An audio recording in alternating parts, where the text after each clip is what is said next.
That would be shocking. Well, it's time to get this party started.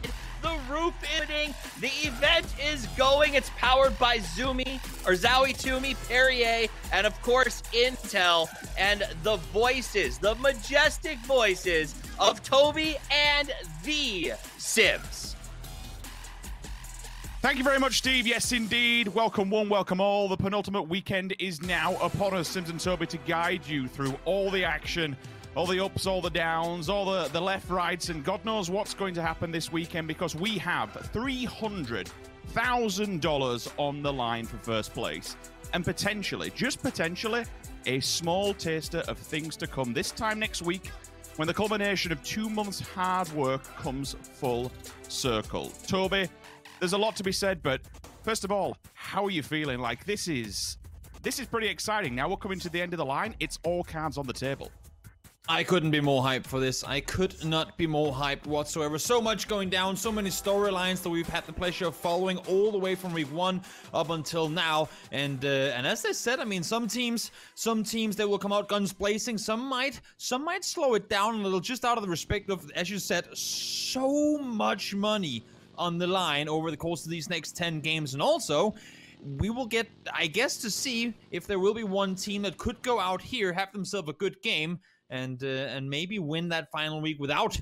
I'd anticipate we lose quite a few teams on this because that Western Bankment, what have we got? 7 teams all on transition through a field, and all the priority compounds are gone. Yep, everyone's coming in from the rest right now. Ooh, Aqua catches one mid-air. Starlord there with the damage as well. Mert and DA thought they were transitioning early, but as you said, there were already such a big cluster of teams around the roadside here that it's just impossible for teams to get through. And they know it's gonna be pretty crowded up towards the north. And why is it? Well, it's because they knew this circle was coming. The 2 mountains on the south side of Impala is trying to get shifted away from in-phase 4, so they all knew this circle was gonna happen. That's why you see so few teams still being on the south side. Everyone knew it was going up here, and people wanted real estate early before everyone else got here. But now, Multi-Circle Gaming and DXG are fighting for this one. One's gone down already. I do believe 500 is under fire. Yes, he is. Oh, he goes down, but taking a lot of damage as tanks. Solid spray, though, coming through. And now kneeled on his own. It just does get Fergus up. 2 players left alive, but as you said before, Rich, they're in trouble.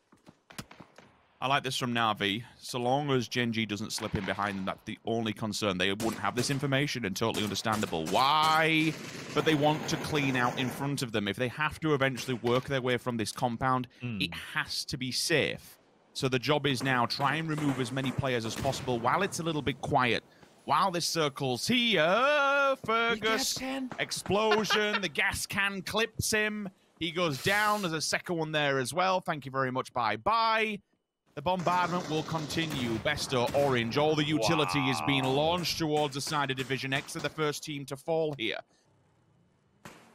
Yeah, Senyu was prime spot. Put him up on the hill to try and... I mean, that was his job, to deny this if it happens. But unfortunately, no matter which way we kind of cut it, we look at... You put both teams side by side, and throughout this competition, Gen.G in theory wins this, right? It depends what level of play Na'Vi's bringing today. If they're going to be pushing out, if they're going to be wiping teams, if they know this is their last chance at success, then hell, give it everything, because on any given Saturday or Sunday, I know what those teams or those players are more than capable of. Ragnall finds a CAD.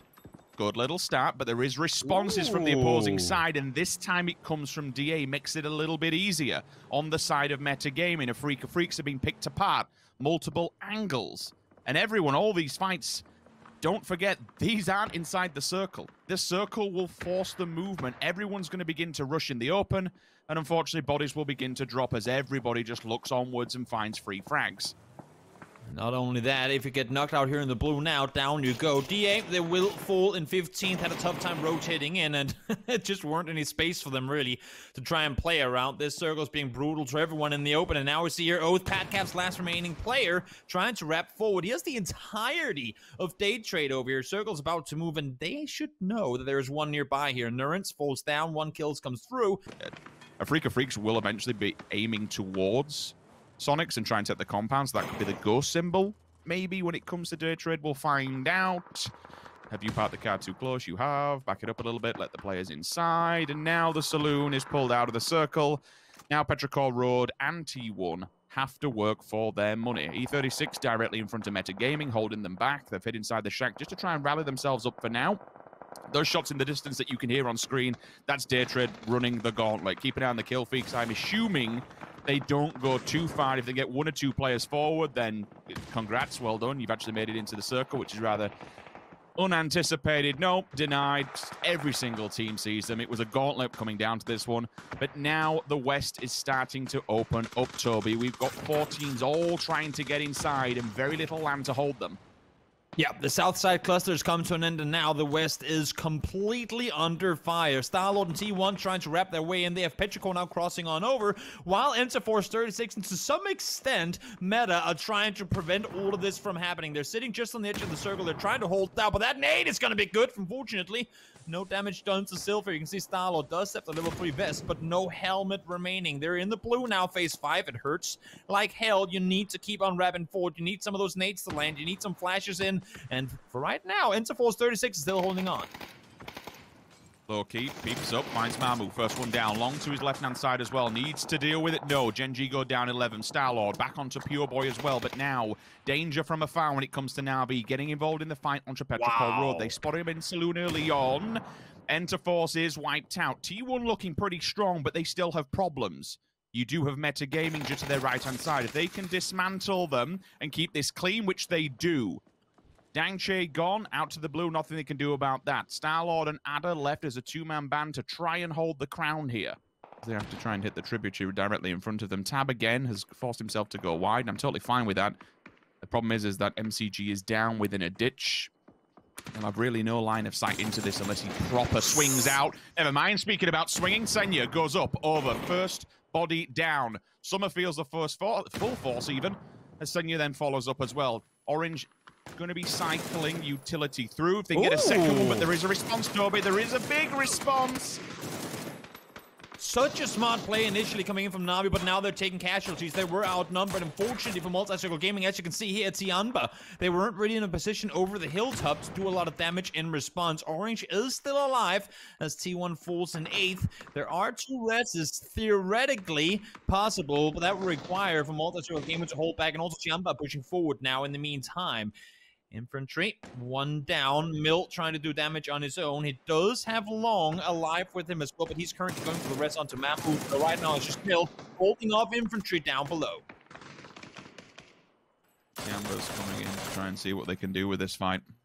Any frags that they can pick up off the back of MCG's fight against Na'Vi as Na'Vi leave the lobby for now. Petrichor Road. Time to step up. Mamu, unfortunately, will be the first victim of that fight. Lurena also gets involved with an aid in the backline. We spoke about the MCG wipe-up earlier on. Soniqs, 4 players, 2-2 split, just looking across the board to try and third-party wherever they find possible. Long onto 9.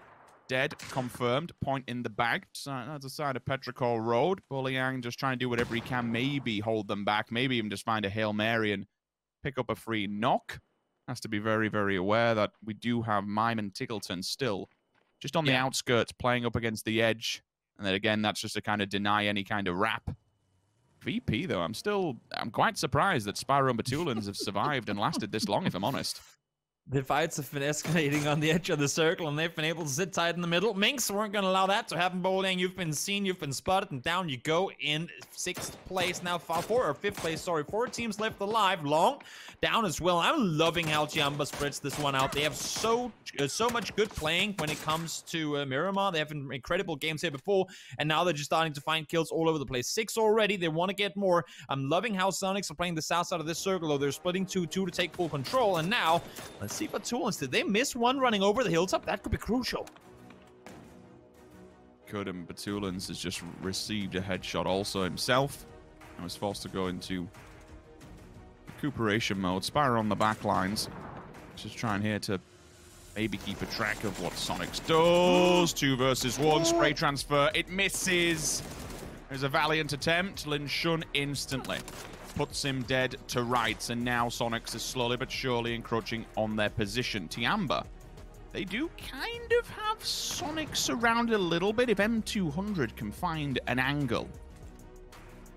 Right now, if you're Tiamba, you cannot allow for Soniqs to wrap around that west side. You cannot allow them to get control of the downhill, because should this next circle, final circle, hop out to the west, that would be Tiamba forced to make the move over the hillside. And exactly Spiro does what we expected. He's gonna back off. He's gonna say, you know what, I'm gonna go down and I'm not gonna give away any points during so out goes Virtus Pro in 3rd place. And now 4 versus 4 here in game number 1 of the week 5 final. Circle's gone east, favoring Tiamba, and it's Soniqs to make a move. Theoretically, the favor currently on the side of Tiamba, but do they know where H-Wood is? I said he could be the knife in the back if they don't keep a track of him, while the rest of them are applying pressure towards the mid. He becomes a distraction point. H-Win has been found. Hasn't gone down just yet, but he has been a nuisance to try and distract 2 Tiamba members. This has allowed Soniqs somehow to breach. What? They've split them. They've completely split Tiamba apart. Shrimzy, instant one onto Linshum. Mine goes down in response. Shrimzy still looking. M200 hiding and trying to get away from the fight.